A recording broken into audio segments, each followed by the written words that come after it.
Assalamualaikum, selamat pagi. Assalamualaikum warahmatullahi wabarakatuh. Perkenalkan, nama saya Arif Hidayat, mahasiswa Universitas Putra Indonesia YPTK Padang, jurusan Akuntansi, Fakultas Ekonomi dan Bisnis, nomor BP 180004. Saya akan mempresentasikan materi sosiologi, mata kuliah Sosiologi Ekonomi yaitu keterlekatan untuk memenuhi tugas perkuliahan.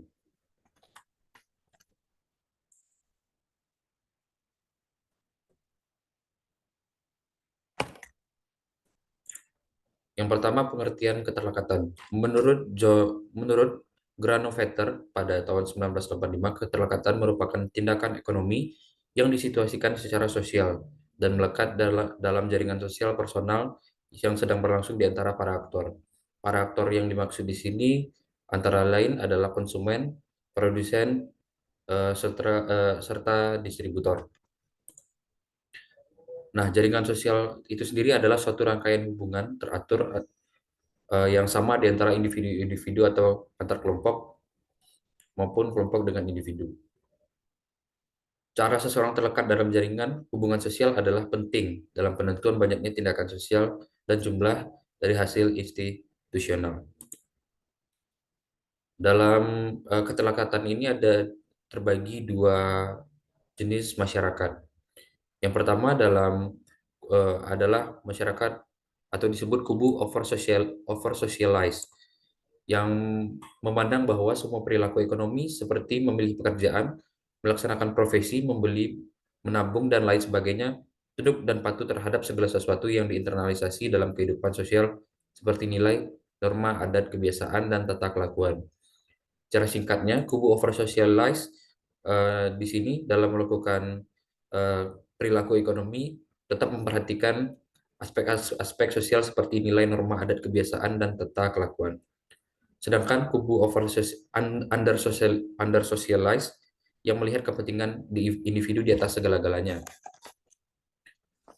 di mana kubu ini eh, tidak melihat atau bisa dikatakan mengabaikan adanya ruang yang berpengaruh eh, bagi perilaku ekonomi dengan budaya, agama, dan struktur sosial terhadap tindakan ekonomi.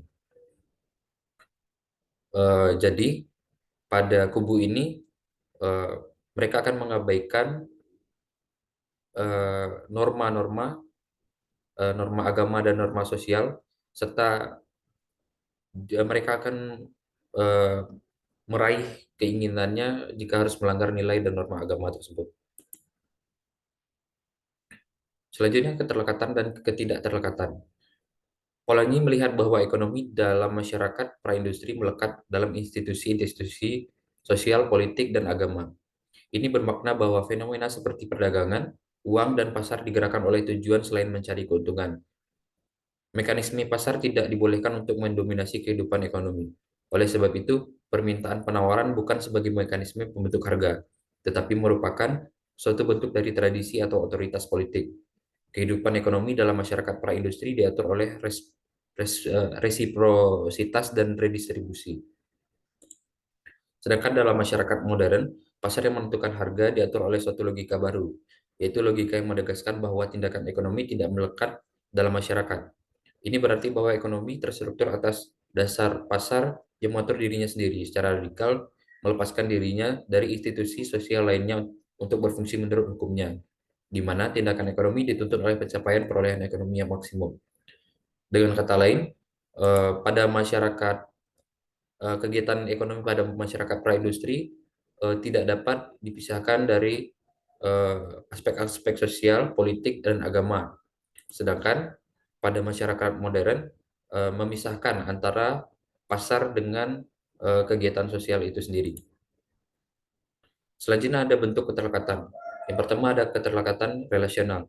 Keterlekatan relasional merupakan tindakan ekonomi yang disituasikan secara sosial dan melekat dalam jaringan sosial personal yang sedang berlangsung di antara para aktor. Misalnya, tindakan ekonomi dalam hubungan pelanggan antara penjual dan pembeli merupakan suatu bentuk keterlekatan relasional. Dengan kata lain, di sini keterlekatan relasional, keterlekatan yang terjadi akibat adanya suatu interaksi terlebih dahulu. Yang kedua, keterlekatan struktural. Keterlekatan struktural adalah keterlekatan yang terjadi dalam suatu jaringan hubungan yang lebih luas. Jaringan hubungan yang lebih luas bisa merupakan institusi atau struktur sosial. Di sini eh, keterlekatan ini terjadi akibat adanya suatu struktur yang telah ada, dan biasanya ini bersifat lebih terorganisir. Keterlekatan dan pendekatan lainnya. Keterlekatan versus pilihan rasional. Berperilaku rasional bermakna memaksimumkan perilaku yang diantisipasi dan atau diharapkan akan membawa imbalan atau hasil di masa yang akan datang. Dalam hal ini, rasional berarti yang pertama, aktor melakukan perhitungan dari pemanfaatan atau preferensi dalam pemilihan suatu bentuk tindakan. Yang kedua, aktor juga menghitung biaya bagi setiap jalur perilaku. Yang ketiga, aktor berusaha memaksimalkan pemanfaatan untuk mencapai pilihan tertentu. Yang kedua, keterkaitan versus ekonomi institusi baru. Beberapa pandangan umum yang dikemukakan oleh teoritis ekonomi industri baru antara lain.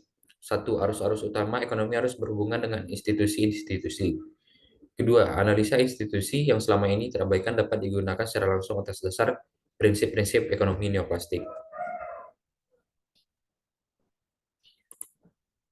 Penerapan konsep keterlekatan. Dalam perilaku, ekonomi melekat konsep kepercayaan atau trust.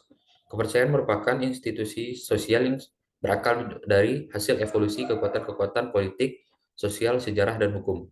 Dipandang sebagai solusi yang efisien terhadap fenomena ekonomi tertentu. Sebaiknya pendekatan aktor yang lebih tersosialisasi memandang bahwa kepercayaan merupakan moralitas umum dalam perilaku ekonomi. Moralitas tersebut dipandang suatu yang umum dan universal terjadi dalam perilaku ekonomi.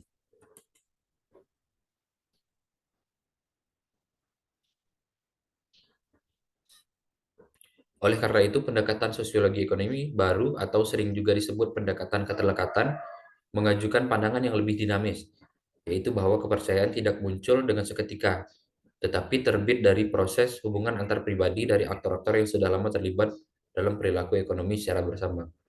Jadi intinya, eh, kepercayaan itu akan muncul ketika eh, ada hubungan-hubungan yang telah terjadi terlebih dahulu antar pelaku ekonomi.